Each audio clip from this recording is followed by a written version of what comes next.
Yeah, not only information kasi may mga may message na sort of confirming na meron talagang such move, but only on the part of some retired military and PNP officials.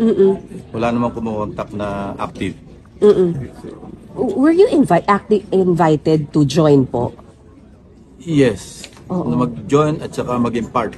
Just in case. Ako naman, hindi naman ako nagre-reply eh. Talagang as in dead ma. Kailan po ito nangyari, sir? Before the INC rally?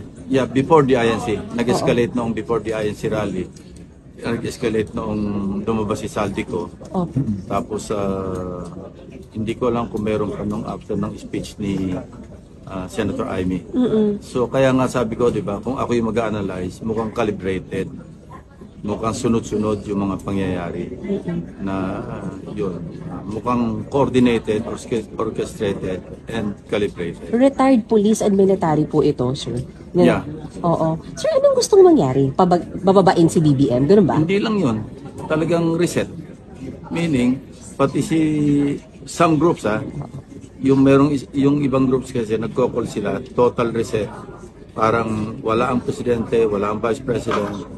Tapos maski yung succession hindi po pwede. So civil military junta. Ba't hindi po kayo pumayag, sir? Unconstitutional eh. Hindi pumayag. Hindi ako nagre-reply. Hindi ako sumasagot. Kaya nga dead ma. Kasi kung magre-reply kami, discussion pa eh. Gaano po kasama yung pwedeng idulot sa bansa? Masama kasi very few countries like yung sa Burkina Faso ba yan? Yun lang medyo successful kasi yung kapitan na nag-take over, maganda yung takbo kasi the Captain Traore. Yeah. Kasi maganda yung tension. He retained his salary as a captain, hindi siya nagbago ng rank, tapos naging super nationalistic, pinalay sa yung mga foreign investors na nag-exploit actually ng kanilang natural resources. Yun. Pero very seldom na makarinig tayo ng military junta na maganda yung kinalabasan. And I don't think it will apply, meaning yung good results or output or outcome mangyayari rin. Can we say unstable ang government because of this? Yung may mga nagbabanta po ng military. Hindi naman unstable, kundi sinasamantala nila yung perception nila na unstable yung government. Kaya nga sabi ko, mukhang orchestrated lahat yung series of events leading up to the INC rally.